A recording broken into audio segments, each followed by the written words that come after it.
Bonjour, bienvenue dans cette vidéo. Cette fois-ci, on va être un peu plus en mode daily. Je viens de me réveiller, je me suis douché, petite douche froide, voilà, douche chaude au début, puis après, clac, je mets douche froide de ouf. Et aujourd'hui, j'ai envie d'aborder une thématique particulière avec vous qui sont les erreurs, voilà, les erreurs entre guillemets que j'ai pu faire YouTube, etc. Que ce soit dans peut-être d'autres business, même si bon, voilà, avec ma maigre expérience, je peux apporter quelques trucs. Mais là, au début de journée, ça commence par répondre à tout ce qui est messages et les mails. Alors, je dis ça. Mais en vérité, je bosse généralement quand je suis au Japon jusqu'à environ minuit parce que y a un phénomène qui se passe, si vous voulez. C'est que moi là, il est actuellement 9h06. Je commence ma journée au Japon tranquillement. Autour de 18h, je vais à la salle. Et en fait, vous voyez, ça prend à peu près 1 heure. Et ben dans cette heure-là, c'est pile à peu près au moment où la France se réveille et la France commence à m'envoyer plein de messages. Je commence ma deuxième journée de travail dans la même journée. Mais en tout cas, voilà, j'ai tout ce qu'il me faut pour attaquer ma journée. Alors forcément, il y a beaucoup de Oni parce que il y a eu le lancement, mesdames et messieurs, de ceci, les t-shirts brodés Oni. Oh là là. Alors je vais être honnête, ça a été plus compliqué de faire des t-shirts que des hoodies. Pour la bonne et simple raison que un t-shirt c'est beaucoup plus proche du corps. Donc du coup il a fallu qu'on fasse une couche protectrice. Et regardez, en gros quand je retourne là, vous voyez pas la broderie. Parce qu'en fait, il y a une couche protectrice pour justement pas que ça soit, que ça gratte, que ça soit irritant, voilà. Donc c'est pour ça, c'est super agréable à porter. En tout cas, je suis très content. Puis il y a aussi quelques petits détails à droite à gauche. Voilà, c'est vraiment comme sur les hoodies. On a le rappel à l'arrière avec encore une petite broderie. On a un petit patch aussi Oni Premium qui est arrivé. Ah, je vais répondre à Alexandra qui m'a envoyé si je voulais un smoothie ou pas. Et qu'est-ce que je voulais dire, ouais, plus d'aller-retour. Ah oui, et ce qui a été compliqué forcément c'est au niveau du prix parce que je sais pas comment dire, c'est plus facile pour moi aujourd'hui d'aller vendre un Audi à 90€, même si en vérité c'est 90€ TTC, mais ça aussi il faudra l'expliquer un jour.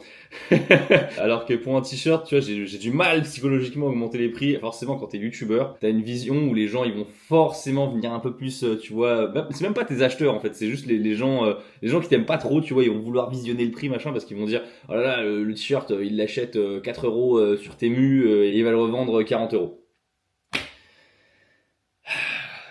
J'achète plus cher un t-shirt que je fais produire que les t-shirts qu'on peut acheter chez Celio.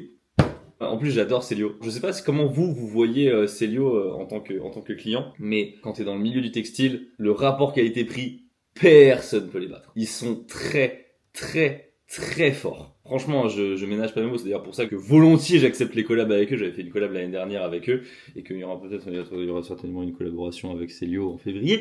Mais voilà, en tout cas voilà, je suis quand même fier de pouvoir sortir à seulement entre gros guillemets 40€. Quand je me lève d'ailleurs aussi, je check un peu tout ce qui est Shopify et tout, et je peux vous dire que le t-shirt il a plu. Il a beaucoup plu même, hein. Il a très très plu. C'est un très joli produit. J'ai envie que ça devienne des tauliers un petit peu sur la boutique. C'est un peu un truc qui manquait aussi parce qu'il y avait vraiment hoodie. Là faire la déclinaison t-shirt, je suis très content. Et encore une fois, hein, je comprends que pour certaines personnes ils disent putain enfin ça sort, mais encore une fois c'était plus compliqué que des hoodies. Bref, je blablate beaucoup. Donc je vous disais voilà, dans les mails à traiter, j'ai beaucoup de Oni forcément. Sinon là je vois oh attendez, ça je peux vous en parler. Attends, c'est cool ça. Hello les amis, j'espère que vous allez bien. Je viens d'aller faire un tour sur Audible pour lire les avis sur Jiken 2, ils sont exceptionnels. Ah bah ça fait plaisir. Putain, c'est ouf. Putain, on a vraiment la note de 4,9 sur 5 sur Jiken 2.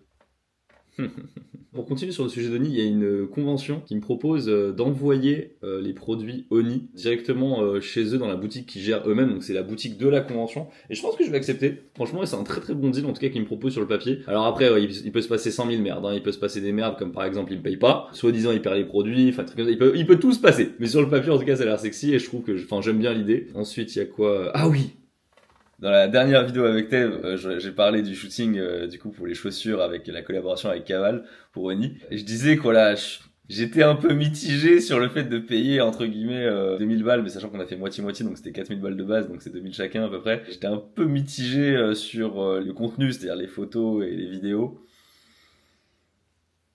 Écoutez, au moins j'ai essayé. En tout cas pour la partie vidéo c'était une erreur. Pour la partie photo, non, je peux pas aller jusqu'à dire que c'était une erreur. Il y a quand même des bons shoots, il y a des bons shots et tout. Mais bon, voilà. Voilà quoi. Sinon dans les mails, voilà, j'ai des trucs à signer, j'ai des trucs à voir un peu à droite à gauche. Bref, allez, je vais bosser, je reviens. Bon. Les mails, c'est répondu. Ça m'a pris beaucoup plus de temps que ce que je pensais parce que il y avait des trucs à chercher, dont notamment des idées de vidéos pour potentiellement une sponsor. Voilà, ça fait plaisir. Et du coup, ils sont revenus du Combini. Regardez. J'ai fini mon arc sucre là. Emery Cocoon. Il commence là. Et on est déjà en train de parler d'aller au resto maintenant.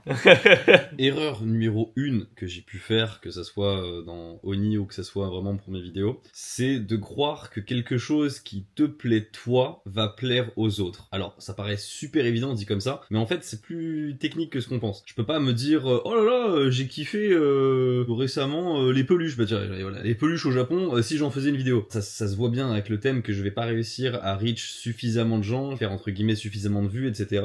Et YouTube aujourd'hui est extrêmement exigeant parce que tu peux pas te permettre d'avoir une vidéo qui bide. Encore une fois, là, c'est vraiment de la théorie parce qu'il y a aucune manière de confirmer ça via YouTube. J'ai la sensation quand même que quand t'as une vidéo qui va sous-performer par rapport à tes autres vidéos, ça va se ressentir sur les vidéos suivantes. C'est-à-dire que les vidéos suivantes vont avoir du mal à reperformer comme celle d'avant. Et inversement, quand tu fais une vidéo qui fonctionne très bien, eh bien, la suivante, généralement, elle est un peu boostée de manière artificielle. Donc ça, c'est un premier truc. Bien sûr, c'est mignon, tu vois, c'est un peu idyllique de se dire, oh là là, ça me plaît, du coup, j'ai envie d'en parler, du coup, ça va marcher.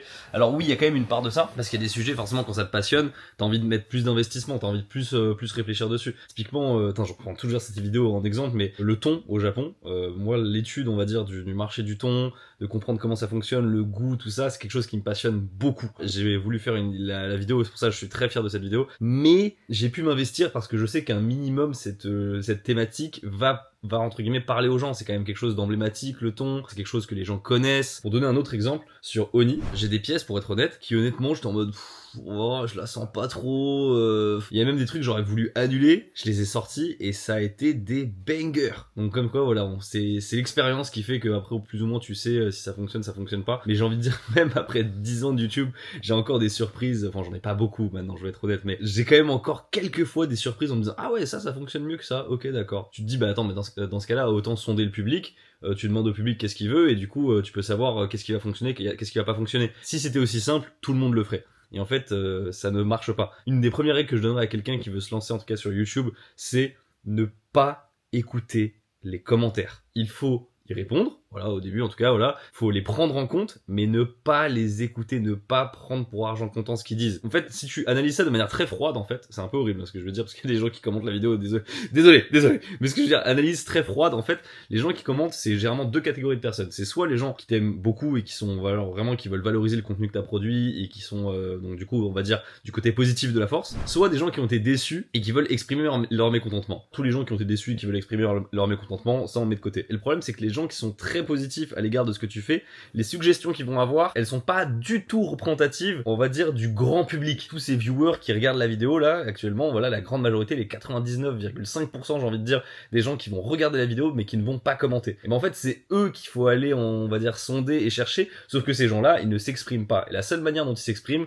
eh bien, ce sont les chiffres. C'est-à-dire les vues que tu vas faire, à la limite, le taux de like, et encore, c'est encore une fois un truc que pas beaucoup de gens font. Ces critères-là, c'est ceux-là que tu dois écouter pour en fait savoir qu'est-ce qui va fonctionner et dans quel axe tu dois diriger ta chaîne, en tout cas si tu veux que ça fonctionne. Après si tu veux pas que ça fonctionne et tu veux juste parler de ce que tu veux, ça c'est ton choix, mais moi j'estime que si tu publies sur YouTube ça veut dire que tu veux que ça soit partagé au plus grand nombre, et c'est ça l'objectif, c'est un peu ça le but du game, le but du jeu vidéo YouTube. Donc si tu veux que ça soit partagé au plus grand nombre, tu dois écouter les chiffres et pas écouter ce que les gens disent, parce que généralement les suggestions vidéo qu'on me donne, elles sont toujours éclatées. Par exemple le riz au Japon, parler du riz au Japon, parler des bonsaïs, des choses comme ça, c'est pas possible. Moi mon rôle ça va être de packager, c'est-à-dire d'inclure ces thématiques là dans une vidéo un peu plus généraliste pour pouvoir intégrer des informations, parce que les informations en soi, généralement si ça vous passionne, ça va passionner les gens. Mais ça veut pas dire qu'ils vont cliquer dessus. Vous voyez la nuance ? Ils peuvent trouver une vidéo très intéressante mais ne pas cliquer dessus, tout simplement parce que le titre et la miniature ne leur plaisent pas. Pour reprendre le même exemple,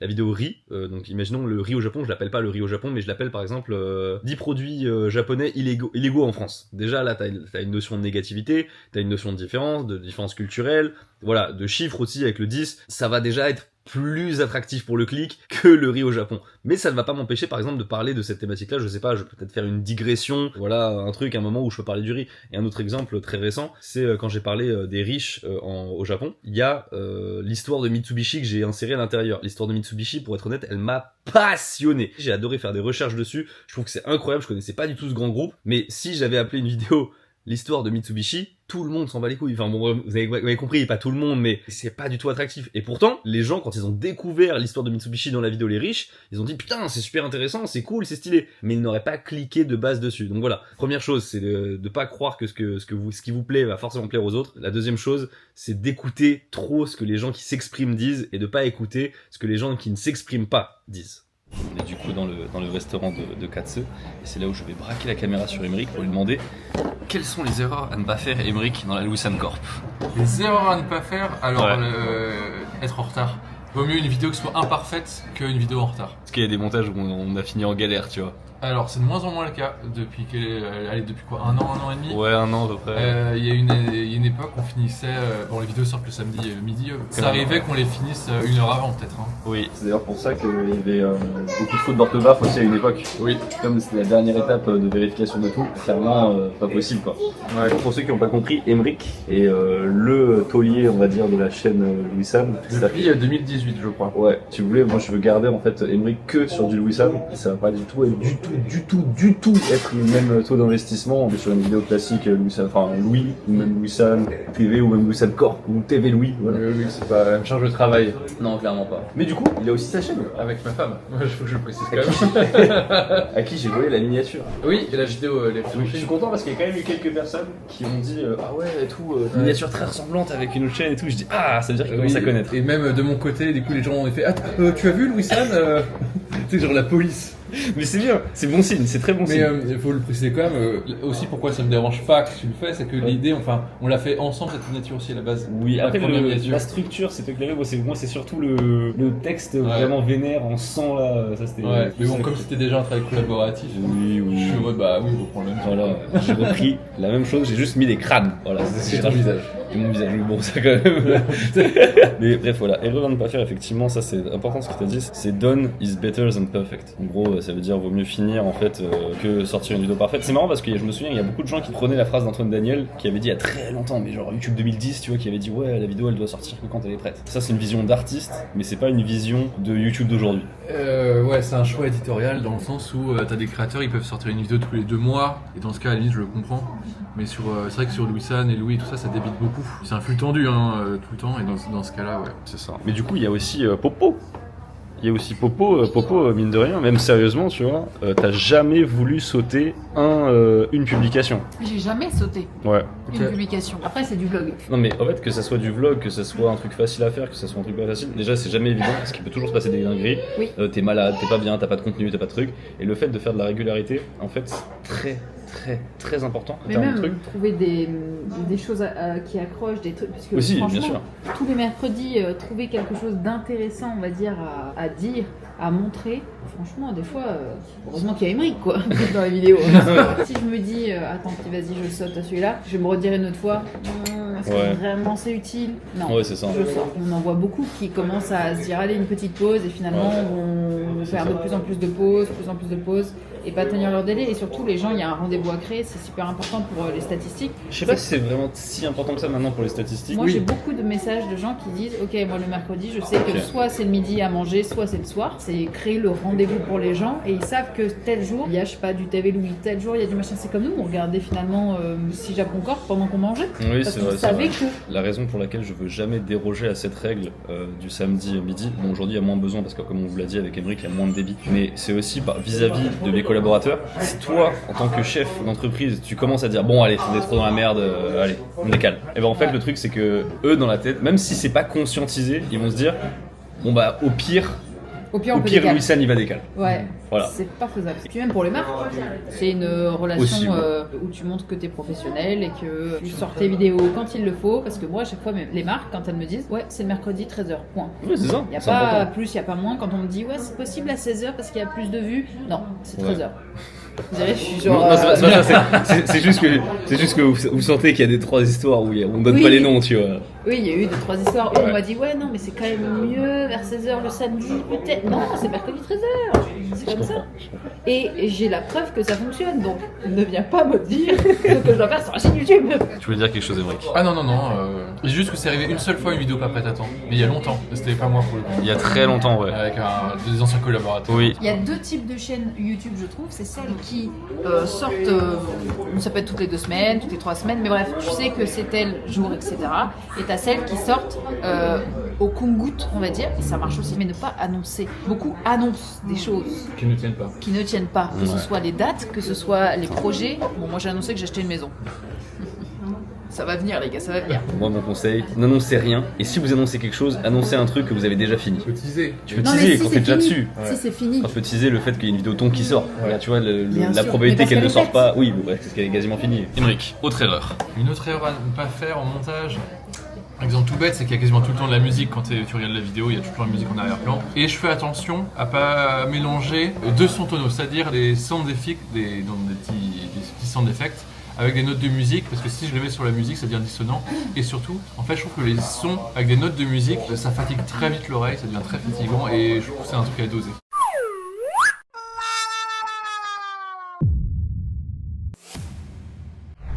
Quand je veux mettre beaucoup de sons, il y a beaucoup de sound effects, ce sont des trucs atonaux, il n'y a pas de notes de musique, des petits whoosh, des petits sweeps, des trucs comme ça. Et ce qui fait que c'est beaucoup plus discret, même si parfois il peut y avoir beaucoup plus, mais c'est plus discret. Ça, c'est des détails que les gens ne remarquent pas forcément, mais ils le ressentent par contre. Oui, c'est ça. Ça, c'est un truc. Ah ouais, ça c'est un très important. Il y a beaucoup de choses qu'on fait en montage. C'est pas pour que les gens aient conscience réellement de ce qu'on a fait au montage, mais pour qu'entre guillemets ils aient cette sensation. On fait très attention au rythme des vidéos de Louis Sam. C'est ça, parfois parfois ralentir pour mieux accélérer. Exactement. On le sent nous-mêmes dans la vidéo. On se dit oh là là, on commence à se faire chier. Il faut vite qu'on relance un truc. Souvent quand ça parle de chiffres, ou de data, Voilà. ou de charte graphique, ou des Voilà. trucs comme ça, c'est là où il faut booster, mettre un truc Exactement. ultra dynamique derrière. Sinon, il y a d'autres trucs, par exemple, il y a des moments où on va vouloir minimaliser le montage. Alors, ça arrive jamais en face cam quasiment, mais quand on est dans des endroits extérieurs, on a envie de prendre son temps. Par exemple, imaginez quand on a fait la vidéo Katana, quand il y a par exemple le moment où je vais couper et que on sait pas si je vais couper ou pas, bah il y a un suspense. Normal, tu vas pas cutter au moment où j'arrive à couper ou j'arrive pas à couper.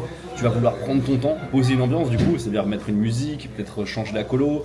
Voilà, il y a plein de petits éléments comme ça. Les gens vont pas le voir, mais ils vont le ressentir. Moi, ça, c'est ce que j'appelle recréer de la narration. Quand tu regardes le rush, c'est juste des gens qui découvrent des trucs et c'est un grand truc, tu vois, normal quoi. Ouais. Comment on récupère ces images, on se les réapproprie, on re-raconte un truc avec. C'est comme ça qu'on tient en haleine les gens.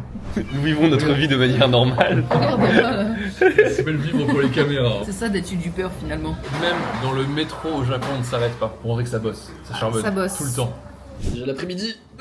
Un des trucs aussi parmi les erreurs que je voulais vous raconter. Il y a quelqu'un qui m'a dit une chose il y a longtemps. Quand tu envoies 50 CV dans la journée, forcément c'est épuisant, t'as l'impression d'avoir bossé, t'as l'impression d'avoir vraiment fait beaucoup de trucs. Mais concrètement, si personne ne te répond, c'est comme si t'avais pas travaillé. C'est pour dire qu'en fait il y a beaucoup de gens, je pense, qui travaillent et qui mettent beaucoup d'efforts, mais de manière pas forcément efficiente et efficace. Faut être aussi intelligent dans le domaine dans lequel tu veux travailler que dans la manière dans laquelle tu travailles. Par exemple, est-ce que ce serait intéressant pour moi de stopper tout pendant 2 semaines et de préparer une vingtaine de vidéos pour la chaîne Louis Sam Corp? Bah vous voyez, c'est bien travaillé, c'est même beaucoup de travail peut-être, mais en vérité, c'est pas du tout ce qu'il faut faire, c'est pas du tout efficace, c'est pas du tout stratégique. Et ça, je pense qu'il y a beaucoup de gens qui en fait travaillent beaucoup en termes de charge de travail, de temps de travail, qui travaillent énormément, mais qui vont pas mettre en fait leur pion là où il faut. J'ai un exemple en montage. Vas-y. Il y a des choses que je sais que je vais faire à la fin. Tout ce qui est jingle dans une vidéo, je le fais à la fin. Parce Oui. que si j'ai pas le temps, c'est des trucs qu'on peut sacrifier un peu ou faire plus simple, c'est un jingle. Oui. Par contre, si je passais trop de temps sur les jingles et que du coup pendant 1 minute j'ai plus d'illustration parce que j'ai pas eu le temps d'illustrer cette partie-là, ce serait beaucoup plus dérangeant pour la vidéo. Je suis d'accord. Parce que tout à l'heure on a dit que c'était bien de pas avoir des trucs complètement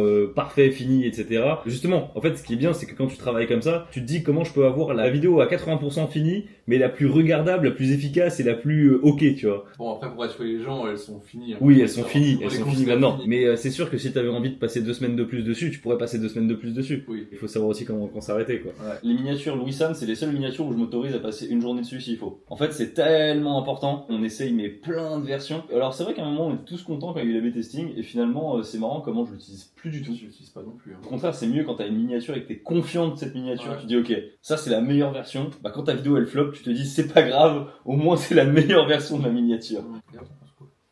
Trop flou. Ok, on en parlera après. Là pour vous dire en fait on est sur la miniature de la vidéo d'Emeric depuis tout à l'heure. Donc Emeric a fini sa vidéo et c'est trop dur à expliquer pourquoi il y a une miniature que tu sens bien et une autre que tu sens pas. Ah oui. Dernière erreur que les gens font, je trouve, quand vous vous lancez dans un domaine, comme par exemple YouTube, parce que je prends l'exemple, c'est là où je maîtrise le mieux. On a tous la chance d'avoir énormément de data sur le domaine dans lequel tu veux te lancer. T'as toujours des mecs qui font des vidéos dessus, tu peux analyser leurs chiffres, tu peux analyser leurs thèmes, tu peux analyser leurs miniatures, quand est-ce qu'ils ont commencé, à quel rythme ils publient, etc. Mais les gens, je trouve, ils analysent pas assez du tout comment se comportent les games. Et c'est comme ça qu'il y a des games pour moi sur Internet, sur YouTube, qui sont laissés en vacants de fou. Si j'avais une ressource infinie de temps, je pense que je m'engouffrais dedans, tu vois. Tu penses à quoi? Ouais, Corée. Ah oui, d'accord. Quand je vais parler franchement, le YouTube Corée, c'est un boulevard. À vue de nez comme ça, il y a moyen de faire des vidéos à 150, 200K, tu vois. Et c'est complètement sous-exploité. Je pourrais regarder des chaînes YouTube et savoir comment il analyse le truc. On est le soir, je vais bientôt aller au sport, mais en fait, avant ça, j'ai regardé une vidéo. C'est la vidéo d'Anonymal. Et il explique qu'il a eu des galères sur son entreprise et tout. Et moi, ça m'intéresse beaucoup ce genre de contenu, donc j'ai regardé. D'ailleurs, allez regarder si jamais vous voulez. Je vous ai donné beaucoup de points par rapport à des erreurs, on va dire des conseils stratégiques pour YouTube. Là, je vais plus parler entreprise pure. Il y a un premier point que je veux dire, ça ne sert à rien d'avoir trop de sous. Alors oui, c'est un bon problème. Je veux dire par là que au bout d'un moment, quand tu commences à avoir beaucoup de sous dans la boîte qui dort, j'entends bien qui dort, au début c'est cool parce que quand c'est sur ton perso, c'est rassurant. Mais quand c'est sur ton pro, tu dois avoir en fait ce réflexe de te dire, bah en fait c'est ça d'argent qui bosse pas. Donc, par exemple, imaginons, je sais pas, t'as 100 000 euros et les mois passent et on va dire ton compte il fluctue, voilà, plus, moins, mais t'as toujours, on va dire, quand même 100 000 balles qui traînent sur le compte. C'est bien d'avoir de la sécurité au cas où, mais peut-être que voilà, il y a moyen d'investir 50 000 balles dans quelque chose. Je sais pas, tu vois, ça peut être n'importe quoi. Tenter un truc, un business que tu sens, aider quelqu'un, business angel, voilà, bref. Ça, c'est un de mes conseils, c'est ne pas laisser l'argent dormir. J'étais beaucoup comme ça avant. C'est bien, c'est rassurant, mais dans le fond, ça sert un petit peu à rien. Voilà. Mais, en revanche, il ne faut pas faire l'inverse. Et ça, pour le coup, c'est une erreur que perso, je n'ai jamais faite. Il ne faut surtout pas embaucher trop tôt. Je pense qu'il y en a beaucoup qui se précipitent un peu là-dessus, en mode pour prendre quelqu'un en CDD ou en CDI, il y a un peu une sorte de boost d'ego. Oh là là, voilà, je suis patron, j'ai des employés, blablabla. Mais je vous le dis, c'est une énorme responsabilité. J'ai fait ça très tard. Vraiment, il a fallu que j'arrive au bout de mes dernières limites de temps où je devenais complètement fou parce que je faisais tout seul. Je devenais complètement après. Bon, n'allez pas jusque là, je pense. Faut pas aller jusque là. Mais en tout cas, faut vraiment te dire, est-ce que je suis vraiment allé au bout de ce que je peux faire tout seul avant de se dire, ok, je vais prendre quelqu'un en interne. Ça, c'est très différent entre les prestataires, bien sûr, et quelqu'un en interne. Et aujourd'hui, j'avoue, je préfère largement travailler avec tous les gens qui sont dans ma boîte en interne que des prestataires. Un prestataire, au bout d'un moment, il peut te faire défaut dans le sens où il dit, ah, finalement, j'ai pas pu terminer à temps. Ah, finalement, ça, je l'ai pas fait, j'ai pas pu le faire. Donc, du coup, pour la prochaine, ils ont pas de responsabilité solide, on va dire, à te rendre par rapport à un collaborateur qui doit, lui, il peut pas te faire une douille, tu vois. Enfin, en tout cas, s'il fait une douille, c'est monstrueusement grave. Ne pas embaucher trop tôt, ça c'est important. Aussi, pourquoi c'est important, c'est parce que, en fait, ça coûte énormément d'argent. Parce qu'il y a le salaire, le brut, et avec les charges. Donc, grossièrement, ce qu'un employé touche net, tu payes le double. Donc voilà, grossièrement, si tu veux payer quelqu'un 2000 euros, faut dépenser 4000. Je grossis le trait à mort, mais voilà, en gros, c'est comme ça. Et un deuxième truc, voilà, qui est dans la même catégorie, d'ailleurs, je l'avais noté sur le même point, c'est la même chose pour les locaux. Les locaux, ça fait toujours assez agréable.